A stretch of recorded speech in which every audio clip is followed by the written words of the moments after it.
Please turn your Bibles and open with me to John chapter 8, verses 48 to 59.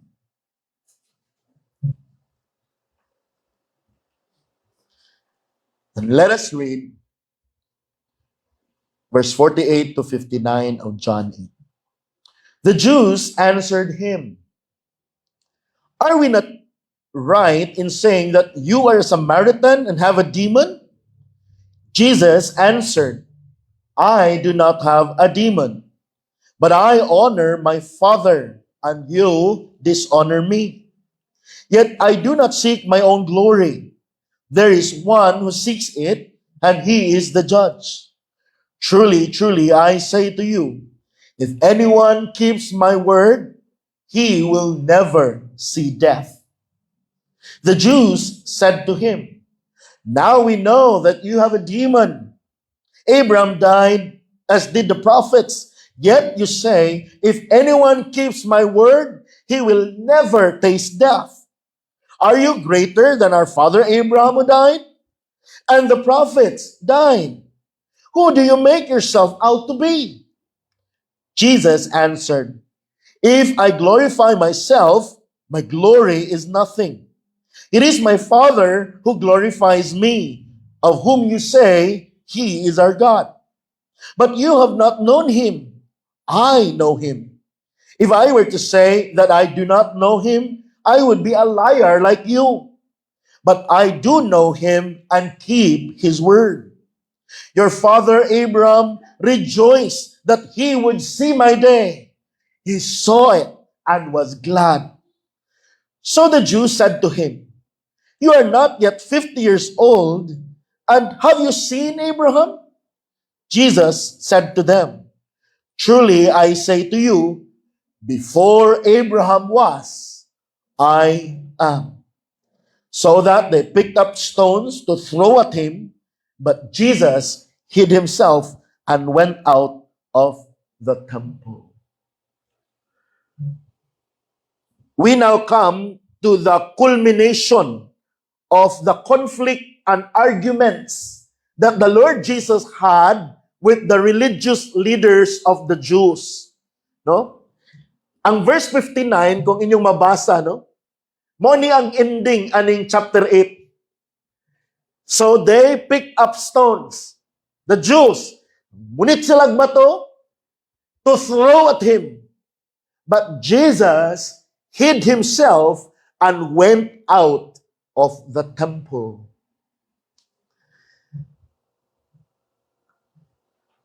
So, kining conflict nga nahitabo with Jesus and the Jewish leaders, atong nasayran nga dili ni nagsugod din hilang dapita. Mao ni ang ending, pero gasugod ni gikan pa sa John chapter 5. Kung inyong mahinumduman, unsay nahitabo sa John chapter 5? Si Ginoong Hesus, iyang giayo ang usa ka tawo nga masakiton for a very long time. He was lame. He was paralytic. Diba? But He healed him on the, unsa man to? Sabbath day.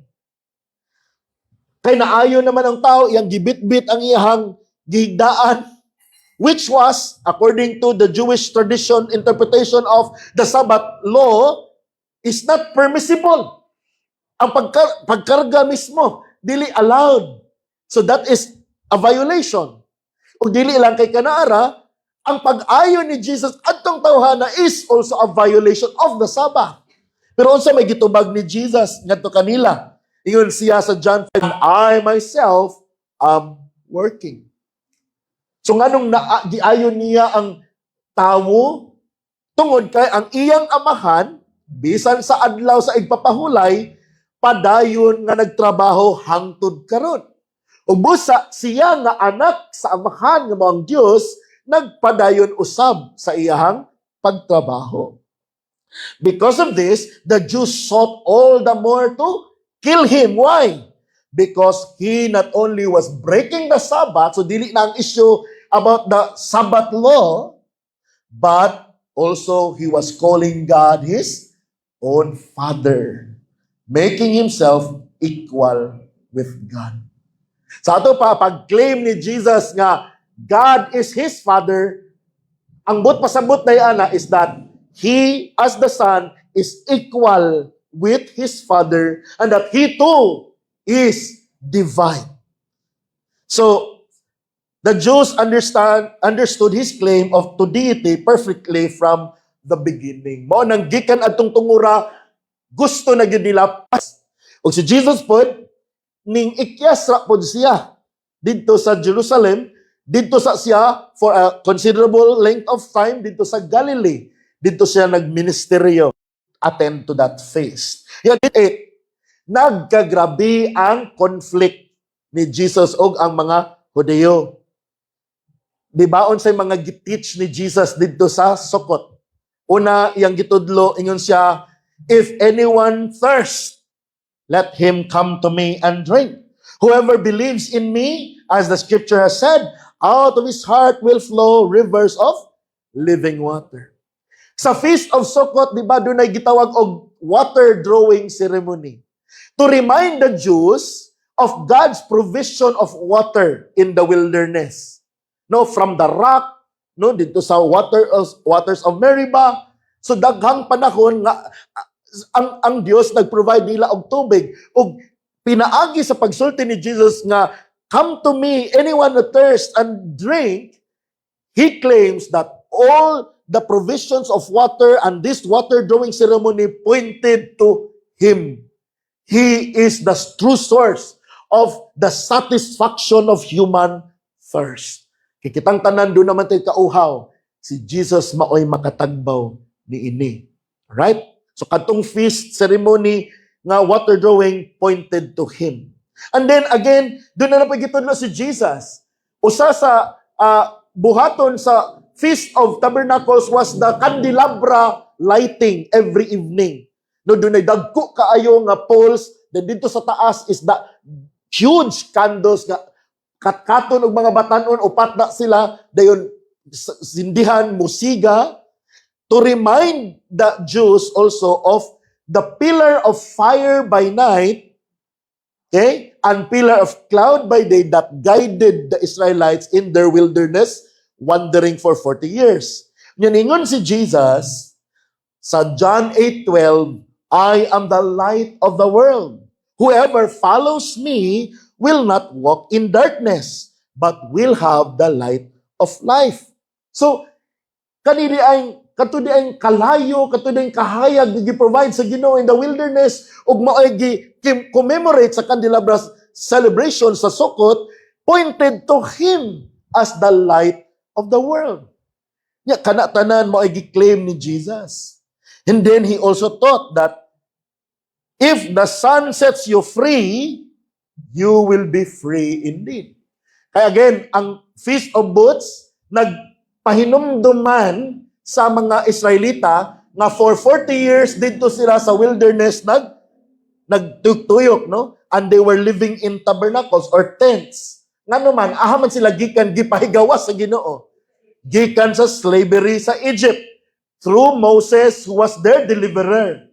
But here is Jesus Christ who liberates not only the Jews but all the people of the world who put their trust in Him from their slavery, not anymore in Egypt, but their slavery from sin.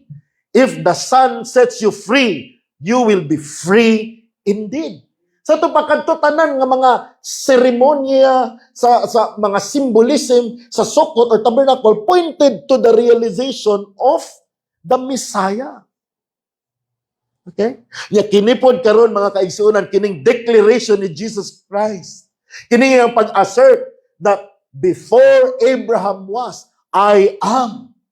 Is the assert Israelites for 40 years were dwelling in tents, but God also dwelt with man in the wilderness through the tabernacle and now through the temple and then in the person of Jesus Christ.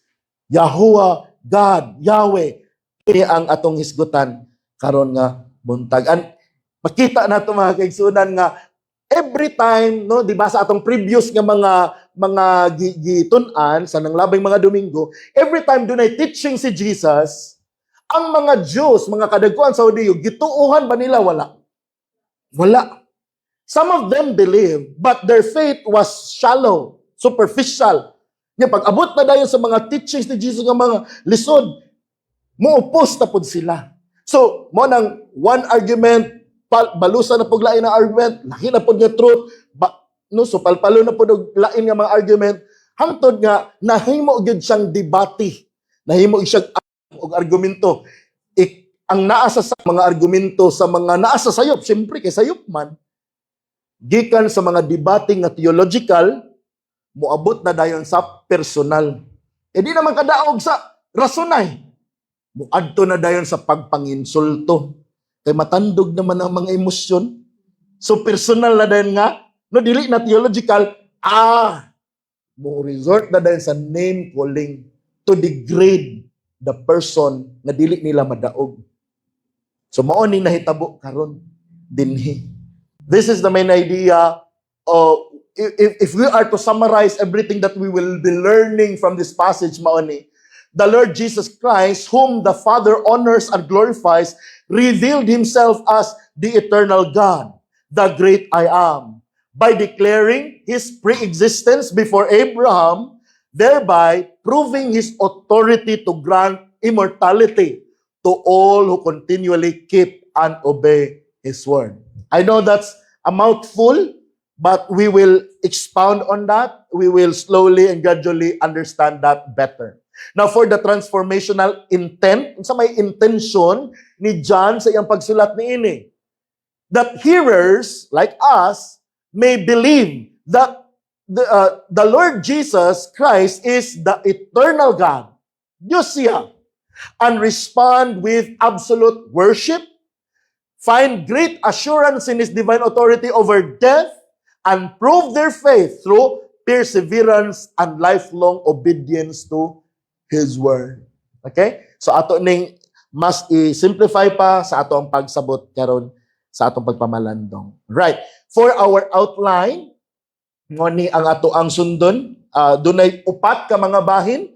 Verse 48 to 51, the slander of Christ by the Jews as a demon-possessed Samaritan. No? Ilang slander si Jesus.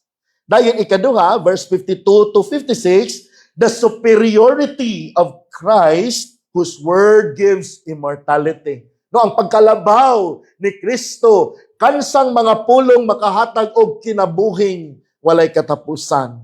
Ikatulo, the sovereignty of Christ in his eternal deity as the great I am.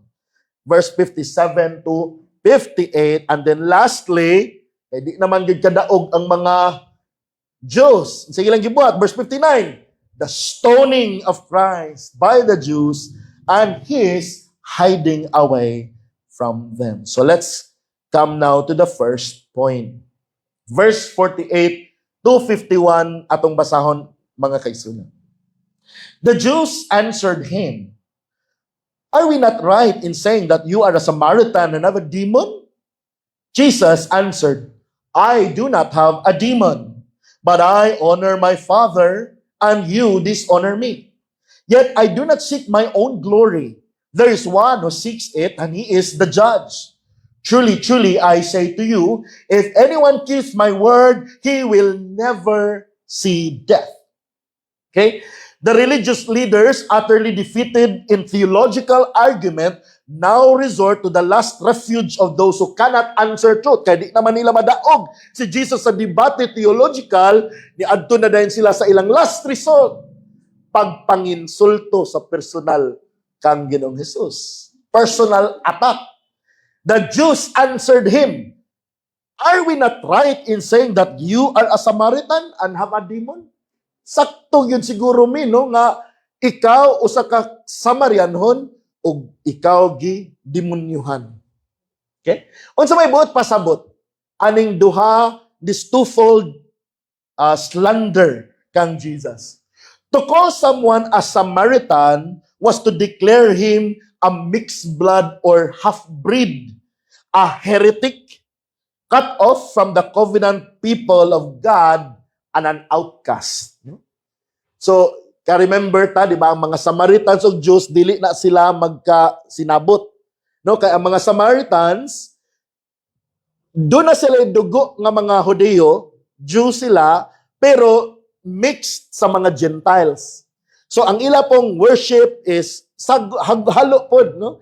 Doon na sila yung mga pulong nga gikan sa scripture, pero doon na po sila yung mga practices that are mixed with the Gentile or pagan culture. And so the Jews consider the Samaritans dogs. No, mga iro, mga outcast, walay labot sa covenant people of God. So pag ingon nila kang Jesus, you are Samaritan, ilang giisip nga wa kay labot sa covenant people of God. Ya dili lang kay Samarianhon ang ilang accusation kang Jesus, but demon possessed pagyud nga Samaritan. Sabot pasabot nga kining imong mga gisulti, kining imong mga arguments gikan ni sa nagpossess nimo nga evil spirit. No nga they attributed the holy work of the Holy Spirit to Satan himself. They were saying the miracles of Jesus was black magic. Your teaching is demonic deception, and that you are not from God but from hell. Gikan kas impierno. Anak ka grabe ang ilang insulto kang Jesus. Kaya di naman sila kadaog sa theological argument, ni resort na sila og assault, personal assault, slander ni Jesus by calling him a Samaritan, a demon-possessed Samaritan. Pero tanawa, giinsulto si Jesus pero unsa yang tubag. Unsa yang tubag. Okay? Kalma ra kaayo si Jesus sa iyang pagtubag. Listen to the Lord's controlled response. So kita pa na, no, butang sa nato ko galing sa iyahang lugar. Gitawag siya og demon-possessed Samaritan. Ikaw pa, o ako pa, dali na gid kaayo, no? Pwede gid insultohon po ng balos og insulto, insult for insult. Pero tanawa ang gitubag ni Jesus sa iyalaha. Jesus answered, notice this, I do not have a demon. Okay? But I honor my Father, and you dishonor me. Yet I do not seek my own glory. There is one who seeks it, and he is the judge. While they were hurling slanderous abuse to dishonor Jesus, he asserts that he is honoring his own Father. So kaning akong panulti ninyo, kaning tanan nga akong gibuhat, ako na rin gibuhat to honor my Father. Okay? The eternal Son, who rightfully deserves all glory, willingly entrusts his vindication to the Father. In effect, he is saying, you are slandering to dishonor me, but your opinion does not matter to me, for I do not seek my own glory, but I honor and glorify my Father. He is the one who gives me honor and glory, and he is the one whose judgment really matters. Takdod pa kasulti mo na ba ginana ba? Okay, inyo kong slander, inyo kong gidaot, inyo kong personally gi-attack, pero ang inyong mga gipangsulti does not really matter to me. Because the only one who matters to me is my Father. He is the judge, and his judgment is all that matters to me. So iyang giingon nga wala ko'y demon, I'm not a demon-possessed Samaritan like you accuse me of, but whatever your opinion is of me does not really matter. What matters to me is how God, my Father, sees me. Mao ba po mga kaigsuunan ang ato ang kinaiya kung dunay mo insulto na to? Kasagaran no ang mo insulto na to, insultuhon po na to balik na. Why sukod pag yun sa balos?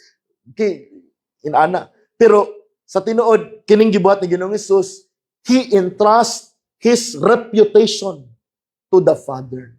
And whatever people thinks of him does not really matter.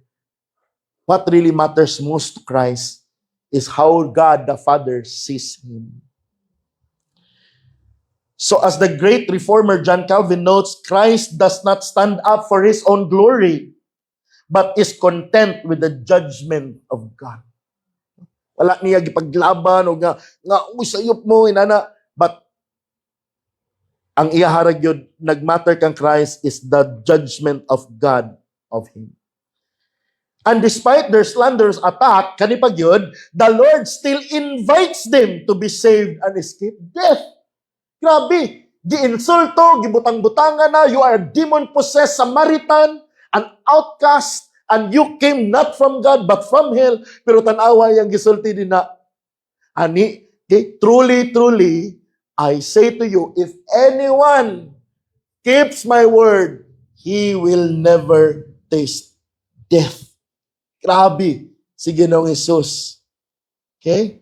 Because this is what the Father has sent them to do, even to the worst people of the world, that they would be saved. No, ang gianhin ni Ginoong Jesus is not to judge them, but to save people. And that's why bisan pag insulto na siya gayo, ang ihag yung balos is still to invite them to become saved. As the one who perfectly honors the Father, he has become the fountain of eternal life for all who keep his word. Those who listen to his teachings and claims about himself, believe him and keep his word in their hearts, at the obedient Son grants immortality. So kinsa di ay kadto mo ni invitation ni Jesus, even sa mga tao nga nag-insulto niya, even sa mga tao nga nagbutang-butang niya, pangdaot diha kaniya, iya gapon silang invite. Kung kinsa ninyo dinhi, dili lang nga nakadungog, dili lang nga nituo, but hawiran gyud ilag yung ampingan ang akong mga pulong, dili mo makatilaw sa kamatayon. You will never taste or see or experience death. But of course, at mo expand na pod ni, no? Kay ila na pod nang gi-misunderstand ang iyahang mga pulong. Tanawa, verse 52 to 56. Let's come to the second heading. Okay? Verse 52, we read, the Jews said to him, tanawa na pod ang ilang gisulti, now we know that you have a demon. Abraham died, as did the prophets. Yet you say, if anyone keeps my word, he will never taste death. Are you greater than our father Abraham who died? And the prophets died. Who do you make yourself out to be? Jesus answered, if I glorify myself, my glory is nothing. It is my Father who glorifies me, of whom you say he is our God. But you have not known him. I know him. If I were to say I do not know him, I would be a liar like you. But I do know him and keep his word. Your father Abraham rejoiced that he would see my day. He saw it and was glad. As always in the Gospel of John, whenever the Lord speaks about spiritual and heavenly matters, the people always misunderstands them. Diba? Kanunay gid na itudlo si Jesus nga spiritual matter or heavenly matter, ang mga tao ila jud nang i-misunderstand. Say for example, unsay nahitabo dito sa John chapter 3 with Nicodemus, unsay spiritual truth nga gitudlo ni Jesus nga gi-misunderstand na po ni Nicodemus about being born again. Unless a man is born again, he cannot see the kingdom of God. Pero unsay gi-interpret ni Nicodemus? Pwede pa ba nga ang tawo nga adult na mubalik og sulod dito sa iyang inahan dayon mataw pag-usab? Diba? So ila na pong gi-misinterpret. Okay? Ang spiritual matter gihimo nilag physical. Kadto pong babae nga sa Samaritan, di ba? Usa toy giingon ni Jesus dito sa iyaha sa John chapter 4. No? The water that I give to them will become to them a river that flows to eternal life. Unsa na po giingon, nasabtan na po sa babae, Lord, sir, tagay ko aning tubig. Kaya yung huna-huna, physical nga tubig. Pero ang pasabot ni Jesus, spiritual na tubig. Spiritual nga water. And then also kato sa John 6. Di ba? Unsa pati tudlo ni Jesus nga gi-misinterpret na po sa mga tao. No, I am the bread of life. kinsa kadtong mukaon sa akong unod ug moinom sa akong dugo, makabaton og kinabuhi dayon. Ngayon himuon na pud minimog balbal. Di ba? So always jud ngayon ana ang iyahang mahitabo na spiritual nga itudlo si Jesus, interpretaron nila sa kalibutanon og physical, material nga interpretation. In the same way diri na pod kining gisulti ni Jesus nga kinsa kadtong muamping sa akong mga pulong dili siya makakita sa kamatayon. Ila na po itong gisabot nga, ha? So, as always in the Gospel of John, whenever the Lord speaks about spiritual and heavenly matters, the people always misunderstands them and take them only in physical and earthly terms. The Lord said, if anyone keeps my word, he will never see death ever. The Jews thought that he meant his believers would never experience physical death. Nga di ay kung mutuo ka ni Jesus din, magpadayon kag tuo diya niya, mo amping kasi ang mga pulong, di nagyud ka mamatay, wa nagyud kay physical death. Mo'y ilang nasabtan. So they seized upon Christ's words and insulted him again, saying, now we know that you have a demon. Kabalo na gyud mi, sure na gyud mi. No? Naagyo kay demonyo. Abraham died, as did the prophets. Yet you say, if anyone keeps my word, he will never taste death. Are you greater than our father Abraham who died? And the prophets died? Who do you make yourself out to be? Sa Bisaya, karon siguro na gyud mi nga gisaniban gyud ka lagi og demonyo. Si Abraham namatay. Ang mga propeta nangamatay. Pero ikaw nag-ingon nga kung kinsa kadtong muamping sa akong mga pulong siya dili gayud makakita o makatila o makasinati sa kamatayon, labaw pa ba di ka kang Abraham nga namatay? Or sa mga propeta nga nangamatay? Kinsa man di ay kunuhay ka sa imong hunahuna? Who do you make yourself out to be? Sa hunahuna sa mga Hudiyo, ilang giprotektahan ang dungog ni Abraham og sa mga propeta, pero sa pagkatinuod, dili nila masabtan ang gisulti ni Ginoong Hesus kay sila mga butaman sa spirit. No? So, they are spiritually blind. No? Dili nila makita. These Jews were spiritually blind so that they could not understand what the Lord Jesus actually meant. They are spiritually dead in their sins, and so they could not comprehend the words of the Lord. The Lord Jesus responds by revealing the divine giving of glory. Tanaw ang response po ni Jesus. If I glorify myself, my glory is nothing. It is my Father who glorifies me, of whom you say he is our God. But you have not known him. I know him. If I were to say that I do not know him, I would be a liar like you. But I do know him and keep his word. The question the Jews asked him, who do you make yourself out to be? Kinsa man di ay kunuhay ka sa imong hunahuna? They were implying he was promoting himself and had a delusion of grandeur. Sa ilang hunahuna, si Jesus was self-promoting. Pero bang iyang giisa ang iyang kagalingon ba? No, nga labaw pa siya kaysa sa nila ni Abraham ug mga propeta. So mo nang ilang accusation kang Jesus. When they also asked, are you greater than Abraham who died and the prophets died? They were asking this as a rhetoric question which expected the answer to be, of course not. I did not at all mean that I am greater than Abraham and the prophets. You have misunderstood me. So mura na para nila, mati na ni Jesus. No? Na-checkmate na ni. Pilde na ni aning argument. Ilang gingnan, kinsa man day kasi mga nahuna, labaw pa ba day ka ni Abraham? Labaw pa day ka sa mga propeta, nangamatay man to sila. So para nila, ang gi-expect nila nga to rhetoric, no? May rhetoric question is not really asking, but making a strong statement nga ang tubag jud na always is of course not. Di man na mo akong pasabot. Uy, sa ilang una-una nga, uy, trap na ni si Jesus. So dili man gyud siya labaw ni Abraham, dili man gyud siya labaw sa mga propeta. So moangko na gyud nga, uy, dili na mo akong pasabot. Pero tanawa ang tubag ni Jesus. However, instead of saying no, the Lord in effect affirms that indeed He was greater than Abraham and the prophets. Ang mga Hudyo, nag-expect sila nga mayon si Jesus, di na may buta ka pasabot nga, mas labaw pa ko nilang Abraham ug mga propeta. No, dili na may makasabot. But here, Jesus affirms, indeed, He was greater than Abraham and greater than the prophets. But it is not He Himself who glorifies Himself. No, dili siya may naghimaya sa iyang kaugalingon. Kinsa may gahimaya ni Jesus?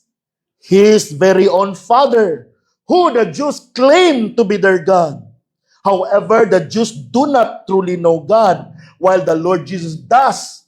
And because of this, He knows who He really was as attested by the Father.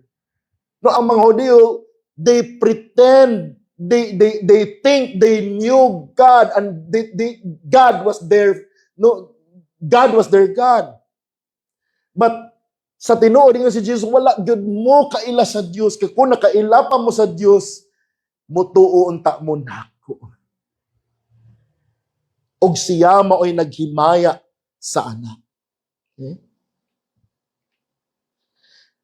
And if he were to say he did not know him, umingon pa si Jesus nga wala man ko kaila sa Amahan, sa Dios, he would be lying like them who are liars. It is because he knows God the Father and the glory that the Father has honored him as his Son, then he would keep his word. Here is the fundamental distinction between the Jewish leaders and the Lord Jesus. Mani nakalahi sa mga Hudyo o kang Jesus. They claim to know God but disobey Him. Okay, mga Hudyo, ilang giangkon nga nakaila sila sa Dios, pero sa tinuod dili sila nakaila sa Dios. Nga naman, makita sa ilang binuhatan na nagsupak sila sa Dios. On the other hand, the Lord Jesus demonstrate His knowledge of God through His perfect obedience. Maniningon siya, I keep His word.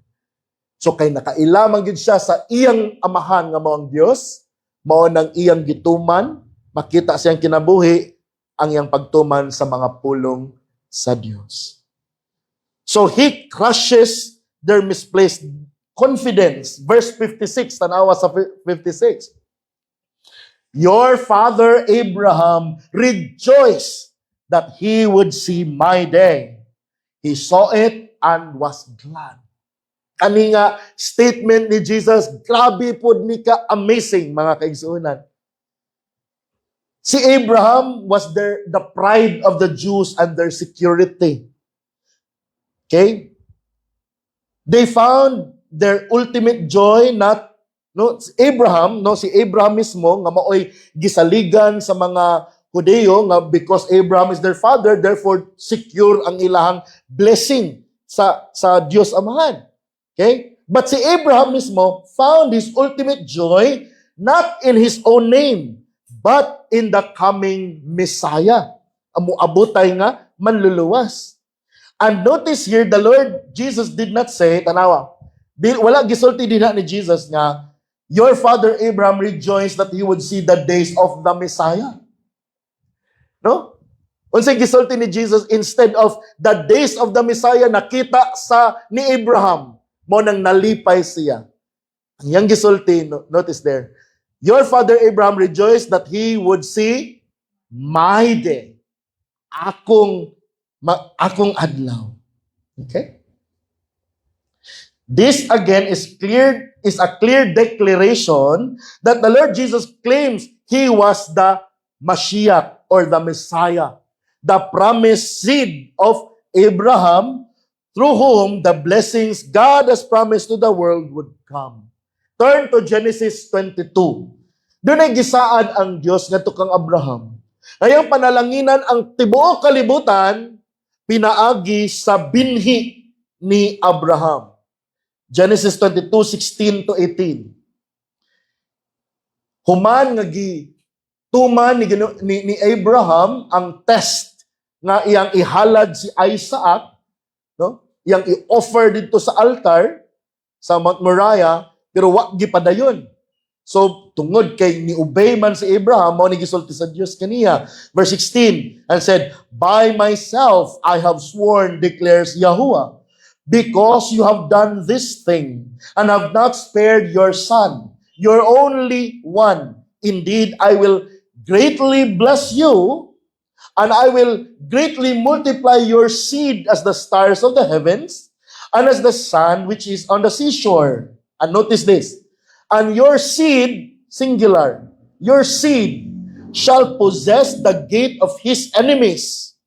In your seed," singular, "all the nations of the earth shall be blessed because you have listened to my voice." Okay? By faith, Abraham believed, and through his eyes of faith saw the days of the Messiah, who is Yeshua HaMashiach.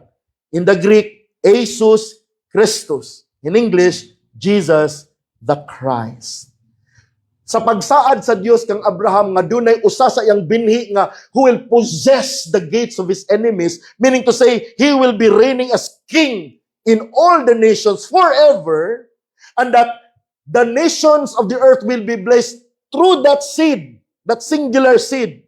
Ning tuo si Abraham sa unsay gisaad sa Dios. And then he looked forward to the days of the Messiah, and that Messiah has already come. Ug mao kana giangkon ni Jesus Christ nga siya ang Messiah. Siya ang seed ni Abraham nga maoy gilauman o gisaligan ni Abraham. So as the Messiah, the blessings of forgiveness of sins. Kaya unsa man tong giingon nga all the nations of the earth shall be blessed in you.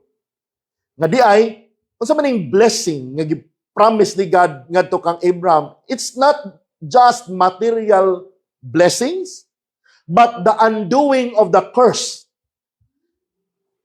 Diba? Ang opposite sa bless is curse. Ug nganong natunglo man ang kalibutan, nganong atong gisgutan kaganina. Diba? Ngano ang kalibutan is experiencing suffering, pain, turmoil, and eventually mo end siya in death. Ngano man? It is because of sin. Tungod sa sala, gitunglo sa Dios ang kalibutan. And when the Lord said to Abraham that in you all the nations of the earth shall be blessed, the undoing of that curse, the reversal of the curse because of sin. So how is sin reversed? The seed of Abraham will become the curse.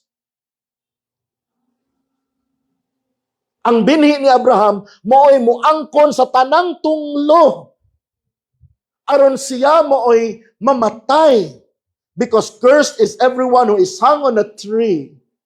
Mo ni gi-explain ni Paul sa Galatians chapter 3. And that seed of Abraham is not the people of Israel, but Jesus Christ, the Messiah. Okay? Nya tungod kay siya naman ang gitunglo tungod sa sala, napasaylo na no natagbaw ang kapungot sa Dios sa sala sa mga katawhan niya, and therefore kay nahurot naman ang curse diha ni Christ, unsa nay nabilin sa mga tawo nga nagsalig sa Messiah? The blessings of God. The eternal blessing, forgiveness of sins. The gift of the Holy Spirit as the first fruits, a sample of what He has in store in the new heavens and new earth that His people will enjoy for all eternity. Okay? And that blessing comes not just to the people of Israel, who are the physical descendants of Abraham, but to all children of Abraham by faith. Ug mao ni gitudlo dinhi sa Galatians chapter 3. Let's turn there. Galatia Kapitulo 3. So mao din ni gikalipayan ni Abraham. He looked forward, he saw the days of Christ, that He will come and fulfill all that God has promised to bless the nations through him. Notice this verse, Galatians 3 verse 6. Even so Abraham believed God, and it was reckoned to him as righteousness. Therefore, be sure that it is those who are of faith who are sons of Abraham. Kinsa katong naas pagtuo, mao'y mga anak ni Abraham. The scripture foreseeing that God would, notice this, justify the Gentiles or nations, how? By faith, preach the gospel beforehand to Abraham, saying, all the nations will be blessed in you. So then, those who are of faith are blessed with Abraham, the believer. So unsa di ay ang blessing? It is the gospel salvation that will spread not just to the physical descendants of Abraham, the Jews, but to all the peoples of the world, the Gentiles, even us here in Dipolog.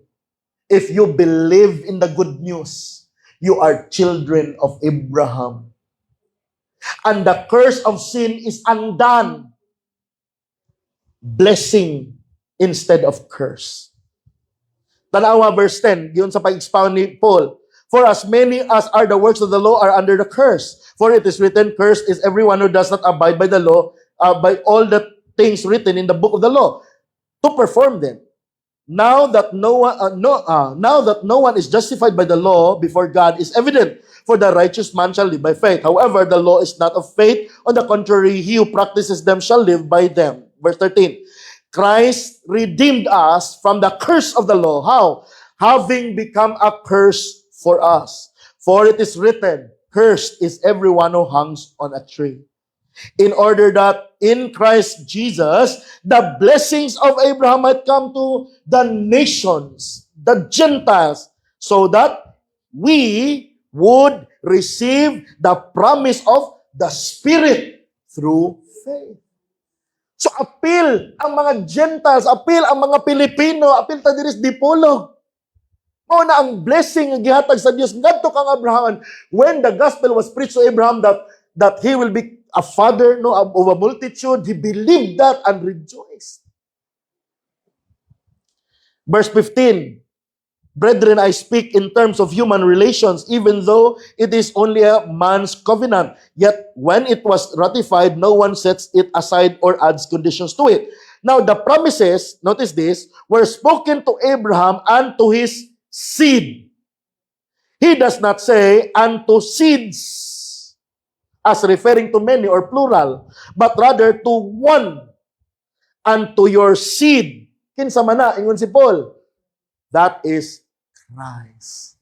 Nga si Christ. What I am saying is this, the law which came 430 years later does not invalidate the covenant previously ratified by God so as to nullify the promise. So, arita laktaw ta verse 26. Galatians 3:26. Unsa may gikalipayan gid ni Abraham? For you are all sons of God. Notice, ang Galatians, are they Jews or Gentiles? Gentiles, no? Sa Galacia, no? Naani sila din sa modern day Turkey, no? Apil na din sa Galacia. So, for you are all sons of God through faith in Christ Jesus. For all of you who are baptized into Christ have clothed yourself with Christ. There is neither Jew nor Greek. There is neither slave nor free man, there is neither male nor female, for you are all one in Christ. And if you belong to Christ, then you are Abraham's descendants, heirs according to promise. Nga di ay gikalipayan ni Abraham nga moabot ang Messiah, o kana nga Messiah, ingon si Jesus, that is Him. Siya na. Abraham saw my day, and he rejoiced.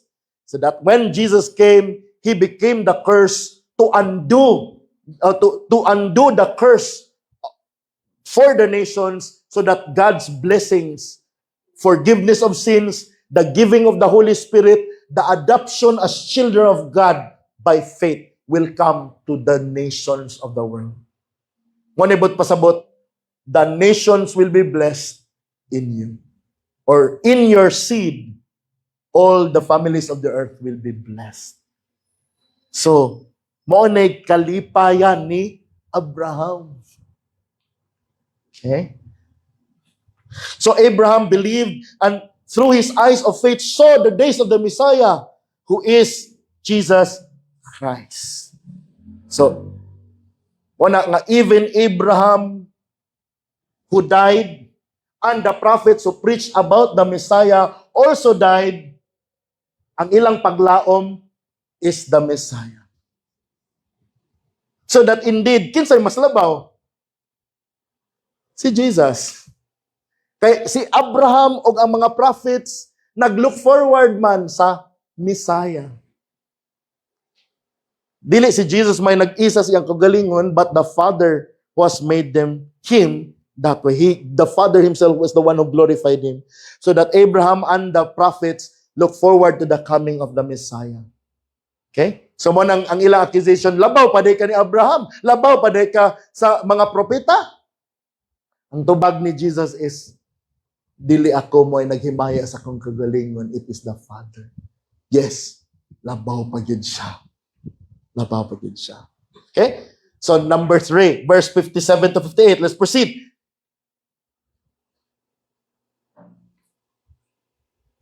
The sovereignty of Christ in His eternal deity as the great I am. Okay, let's read the text. Verse 57 and 58.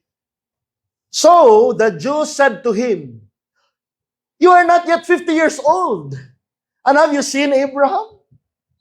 Jesus said to them, "Truly, truly, I say to you, before Abraham was, I am."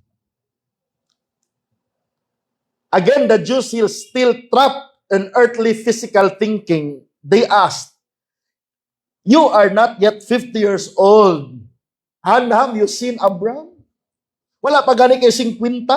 Pila may edad ni Jesus gani aning tungura? He was still 33. Kay 6 months after sa Passover, mao naman to iyang death. So 33 years old pa gani si Jesus. So wala pa siya 50. Wala pa gani kay 50 unya nakakita na ka ni Abraham. Okay? These Jews were spiritually blind that all they could see is the humble humanity of the Lord Jesus Christ. Mora ila makita ang iyang pagkatao. They do not have the eyes to see beyond the veil of His flesh and behold the glory of the eternal Son of God, who Himself is God in human flesh. Dili sila makakita nga this person who they are arguing with is God Himself in the flesh.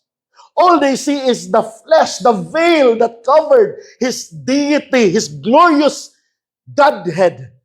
Pero ang ilang makita kanilang humble humanity nga tao nga panday nga 33 anyos. Wa pa gani kay 50 nya kita na day kang Abraham. The Lord in His humanity was at this time only about 33 years old. So they mockingly ridiculed His claim that Abraham saw His day. And it has been approximately pila na katuig from the time of Jesus back to Abraham. 2,000 years na ang nilabay. So unsa na ngano man ang nakakita mas Abraham nimo taon. O pa magani kay 50 niya 2,000 years ago raman to si Abraham. So inana ang ilang hunahuna earthly time bound. Okay? So how can this lowly carpenter from Nazareth say Abraham saw his day? They did not realize that Abraham, through the eyes of his faith, looked forward in anticipation of the fulfillment of God's promised seed who would come from his lineage. And this is none other but the Lord Jesus Christ. But this is not how the Lord answered the Jews. No, wa si nag-argue ana si Jesus ngadto sa mga Hudeo. Instead, He again declared to them, tanawan sa iyang tubag, sa ilahang ridicule niya. He again declared to them His divine identity as the sovereign God, the supreme being. Jesus said to them, "Truly, truly, I say to you," what is this? "Before Abraham was, I am." Notice here that Jesus did not say, before Abraham was, I was. Diba? Nga wala siya nagisgot din na about just his mere pre-existence. Nga he was already there before Abraham was. Kay pwede man na i-claim sa mga angels, di ba? Mga anghel, no, kung ang ordinary angel, since they were immortal and they were there at the beginning of creation, they could say that before Abraham was ever born or ever existed, I already was. I was already there. But Jesus did not say that. So he did not just claim pre-existence, that he already existed long before Abraham was born. So unsa may iyang gi-claim? Wa siya ningon, I was, but I am. Yung unsa may implication aning, I am. He did not say, I was, as if he merely existed earlier than Abraham, but I am. So in the Greek, ego, eimi. He is the eternal present God. He claims the sacred divine name, God's personal covenantal name, revealed to Moses and the burning bush in Exodus 3:14. Pagpangutanan ni Moses, kung mangutana mga Israelite, kinsa may ngalan sa Dios nga nagpadala nimo kanamo aron iyaming luwason. Ang tubag sa Dios, God said to Moses, unsa to? I am who I am. And he said, thus you shall say to the sons of Israel, I am has sent me to you. The Lord Jesus here asserts not merely his pre-existence, but his eternality, his self-existent being. Dili lang nga mas dugay nako kaysa kang Abraham, but he is the eternal God who existed even before time began. He is the ever-present God, I am. Okay. He is the uncaused cause, the uncreated creator. As the Reformed theologian, si B.B. Warfield, mo niya explanation. When our Lord declared, before Abraham was born, I am, he was not comparing his antiquity with that of Abraham. Wa siya nag-compare, kinsay mas daan nila. Okay? But contrasting his eternal being with Abraham's created and temporal becoming. Nga sa ato pa, ang gi-compare ni Jesus, kinsay mas una, kinsay mas daan, but that nga si Abraham was only a created man. But he is the great I am, the uncreated God, the creator of all. This claim connects Jesus conceptually to the absolute sovereignty described in Isaiah 41:4. Turn your Bibles there. Sa Isaiah 41:4, where God declares, and listen to this, who has worked and done it, calling forth the generations from the beginning. I, Yahuwah or Yahweh, am the first, and with the last, I am He. And in the Greek, ego eimi. This is what the Lord Jesus attributes to Himself. He is Yahweh. He is Yahuwah. This claim to eternal deity by the Lord Jesus, that He is the great I am of Exodus 3:14 and Isaiah 41:4 is unmistakable. Di gyud masayop kinsa tong nakadungog labi na kadto sila mga Hudiyo, mga expert sa balaod, di ba? Mga Sanhedrin, they knew the Torah. Kabalo sila sa Torah. So when Jesus said, I am, di gyud masayop ang ilang masabtan. He was pointing them that He was the God who spoke to Moses at the burning bush. And that He was the God who is Yahweh in Isaiah 41:4. So, ang katong mga Jews, kasabot gud sila. Di gud pwede mas malibog sila adto. That Jesus was claiming to be God.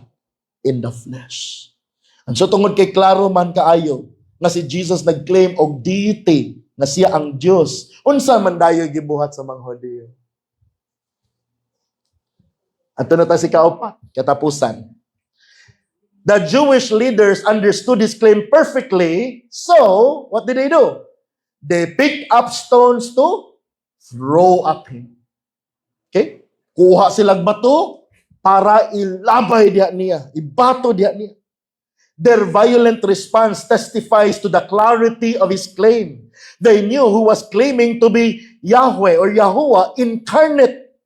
And according to Leviticus 24:16, unsa maning sala nga gibuhat ni Jesus? This is the sin of blasphemy. No, Leviticus 24:16, let us read. Moreover, the one who blasphemes the name of Yahuwah or Yahweh shall surely be put to death. All the congregation shall certainly stone him. The sojourner, as well as the native, when he blasphemes the name, shall be put to death. Blasphemy was punishable by stoning in their eyes. Jesus had committed the ultimate blasphemy by claiming divine identity according to them. Okay? Their stoning of the Lord Jesus would have been perfectly warranted, sakto ra unta tong ilang gibuhat, if it were true that he was merely a human being and not divine. Sakto ra tong ilang gibuhat ng ilang batoon si Jesus kung dili pa tinuod nga divine si Jesus and that he was only a mere human being. Sakto ilang gibuhat. However, although it is true that the Lord Jesus is a man with all the attributes of our humanness, except that unlike us, he never sinned, he was the perfect man. And yet, he is not just a man. Gisakto man mo ingon ta nga Jesus is a man, but sayo pod mo ingon ta Jesus is only a man. Okay? Yes, he was a man, and indeed, he was the perfect man. And yet, he is not just a man. He himself is Yahuwah, Yahweh, the eternal covenant-keeping God who came to the world that he himself created and to the people that he himself under the old covenant redeemed. As the prologue in John 1:10-11 said, he was in the world, and the world was made through him. The world did not know him. He came to what was his own, and those who were his own, sa ilang gibuhat, did not receive him. His very own people, the Jews, and particularly their spiritual leaders, who ought to have been the ones to first recognize their Messiah, being supposed to be the experts of the Torah, but instead they were the most rabid and venomous adversaries of the Messiah himself. Sila man unta dapat man mo welcome ni Jesus, pero naunsa naman ni sila naman ni pinaka naguna sa pagpatay kang Jesus. They picked up stones to throw at him, and these were not only small stones but large ones, enough not only to injure him but to actually kill him in their deep enmity and hatred. They were really thirsting to kill the Messiah right there and then at the temple in Jerusalem. However, it was not yet his time to go. Di pa man panahon. And stoning to death was not the way he was foretold to die. So the Lord Jesus, in his sovereign power and according to the Father's perfect timing, sa may gibuhat, hid himself and went out of the temple. Could you imagine this? God, the creator of the universe, became human. And here are the people whom he created and under the old covenant redeemed from their slavery in Egypt. But what did they do when God came to earth? They rejected him, and in fact, they wanted to kill him. If you were God, kung ikaw pa ang Diyos, kunya mo na attitude sa mga tao, gusto kang patyon sa imong mga binuhat, sa mga tao nga imong pailuban og ayo for 40 years in the wilderness and for how many centuries ever since. Yan ni Anhikas kalibutan. And this was what they were doing to you. Ask God, I don't know what I would do. May nalang dili ako ang God. Kaya kung ako pa ang Diyos, kasayon na tayo, pakilatan na ni mga tawanan. Yes, so ungrateful. But God is not as impatient as we are. Ugot yun doon ahon-ahon mga kaigsuunan. Ano sa may atong gibuhat sa atong Diyos? Sila mo ito ilang attitude, pero kita, wa pa punta nagbuhat og similar things that we reject God in our lives. But how come buhi pa man ta? How come wala pa man ta nangamatay, wala man ta kilati? Because our God is so patient. He does not want that His people would perish. That's why He sent His only begotten Son. Why? To save and give eternal life. So, moto, no? Ang gibuhat ni Jesus, He hid Himself and went out of the temple. The lamb would be slain only when the Father appointed, when the Father's appointed hour would come. And that would be 6 months later, during the Feast of Passover. So, human sa Sukkot, tabernacle.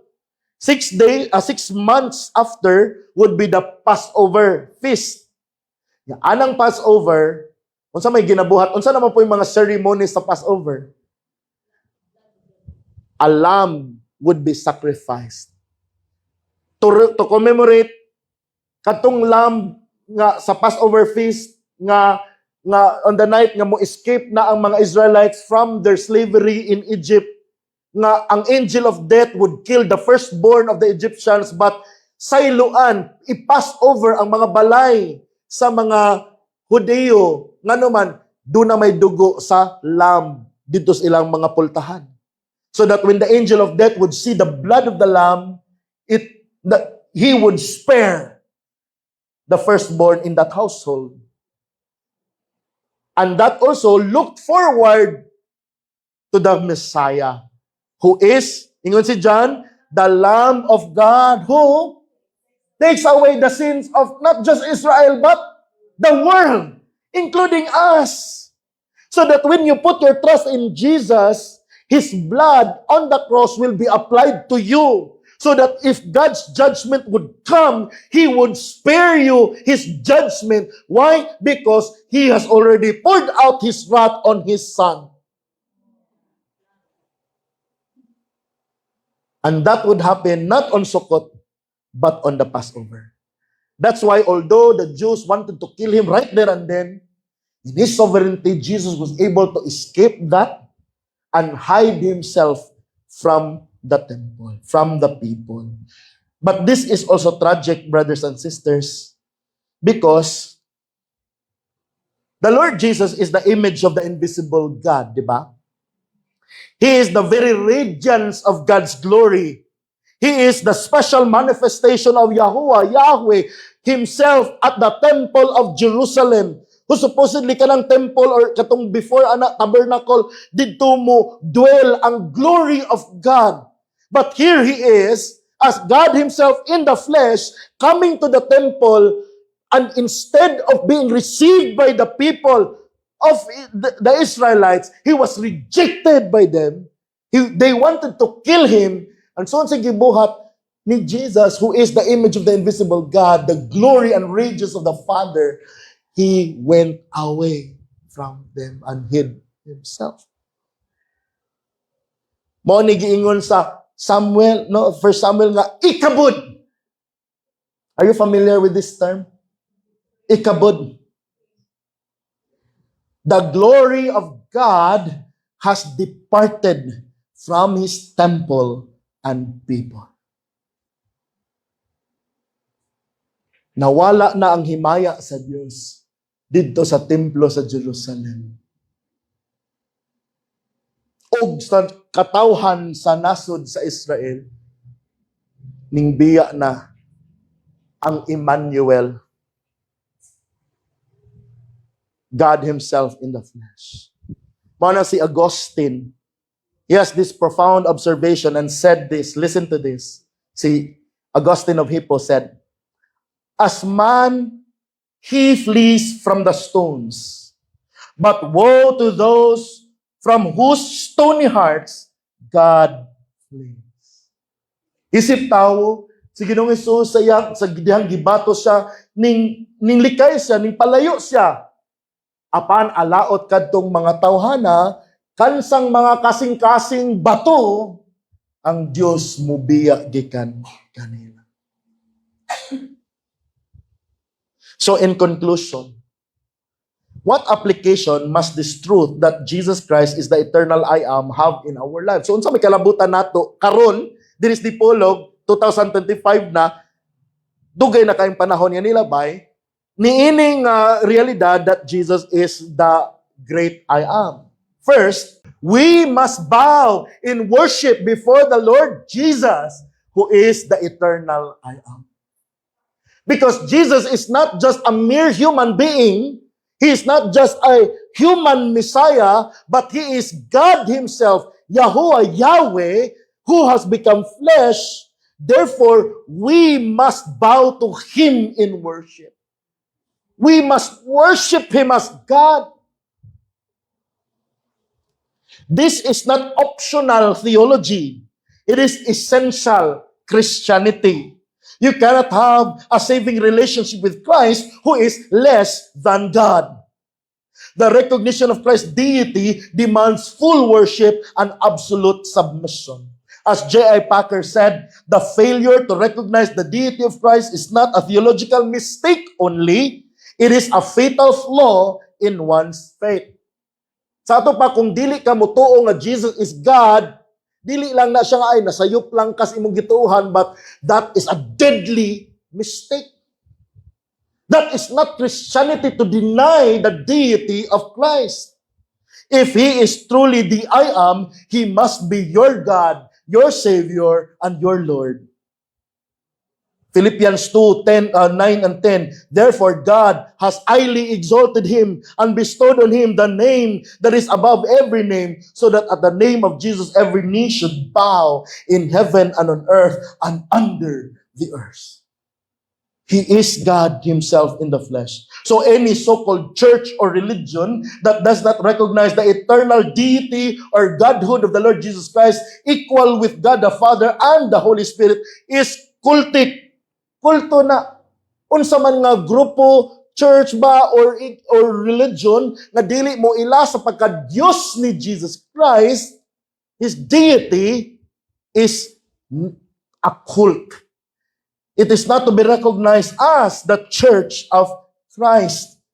Unsa man mga grupo na wala nag-recognize sa eternal Godhood or deity of Christ, Iglesia ni Cristo, Jehovah's Witnesses, Mormons, Islam, and even Judaism. Kanang mga Hudiyo na sa Israel, they are not the people of God. Why? Because they reject the deity of Jesus Christ.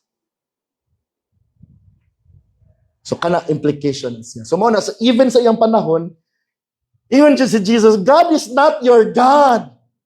Abraham is not your father. You are not children of God. In fact, you are children of the devil. Kaya kung iya pa mo sa Diyos, you would what? Receive and love me. And since they hated the Messiah, it goes to show that they were not really of God. And so, now knowing that Jesus is the great I am, we must honor Him as God. We must worship Jesus. We are not worshiping just the Father nor the Holy Spirit, but the triune God, Father, Son, and Holy Spirit. Then secondly, sa iyang gisulti nga, He who keeps my word will not see death. Okay? Because He is the eternal I am, the divine God who became flesh, we must find absolute assurance in His power over death. Diha kaniya kita makabaton og kinabuhing dayon, luyo sa kamatayon. No? The promise in verse 51 that those who keep His word will never see death comes from the one who existed before Abraham and possesses authority over death because He is the eternal God. Your eternal security is guaranteed not by your feeble grip on Christ, but by His mighty, self-existing grip on you. He did not say, I hope you will live forever, but He said, I am. And He is the source of our life. John 11:25 to 26, kung abutaan ni Puhon, Jesus said to Martha, I am the resurrection and the life. Whoever believes in me, though he die, yet shall he live. And everyone who lives and believes in me shall never die. Do you believe this? Sa atong padiay, kung ikaw mutuo ni Jesus as the Messiah and the Son of God, who is the Yahweh or the Yahuwah, who became flesh, and you keep His word to the very end, bisan pag moabot ang kamatayon daw sa malagpultahan, nga muhatod nimo sa kinabuhing walay katapusan. So it's not the end. Death is not an end. In fact, death is not a loss for believers. Di ba? Sige nga ni Paul, for to me to live is Christ and to die is gain. Because I will be absent from my body, but my spirit, my soul will be present with the Lord. And then, while waiting sa second coming, inigabot sa second coming, the body will be resurrected. Kita itong gisgutan ka ganina. Immortal, imperishable, glorious. To live in the new heavens and new earth forever.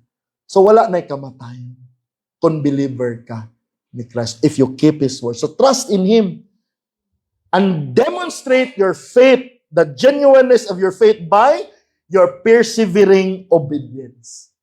So ang tinuod nga pagtuo nga makaluwas, mailhana nimo nganuman kay mulahutay ang usa ka tawo sa pagtuog sa pagtuman sa mga pulong ni Christ. Unsa man tong mingon brad nga nidawat sila sa Ginoo dayon nawala nimbiya in the first place kadtong ilang pagtuo dili gyud to tinuod makaluwas. Kaya ang pagtuo makaluwas mulahutay hangtod sa katapusan. He who endures to the end shall be sin. So, the promise of eternal life is guaranteed to those who keep His word. This is not a promise to those who make one-time decision and then walk away, but to those whose lives are characterized by a lifelong perseverance and adherence to His teaching. As John Calvin taught, to keep Christ's word means to continue steadfastly in the faith of His teaching. We prove the reality of our saving faith by continuing in His word, obeying His commands, and building our lives upon the teachings of the eternal Christ. John 8:31 and 32. If you abide in my word, you are truly my disciples, and you will know the truth, and the truth will set you free. The same Jesus who declared before Abraham was, I am, to His enemies, offers eternal life to us today. If you are here today and you do not yet have this eternal life that Jesus has offered to give, even to His enemies, will you believe that He is the eternal God? So this is the question. Will you believe that Jesus is who He claims to be? The Yahuwah, the Yahweh, the eternal God who became flesh. The seed of Abraham, through whom all the blessings of the nations of the world will come. The undoing of the curse, forgiveness of sins, eternal life, the gift of the Holy Spirit as the first fruits.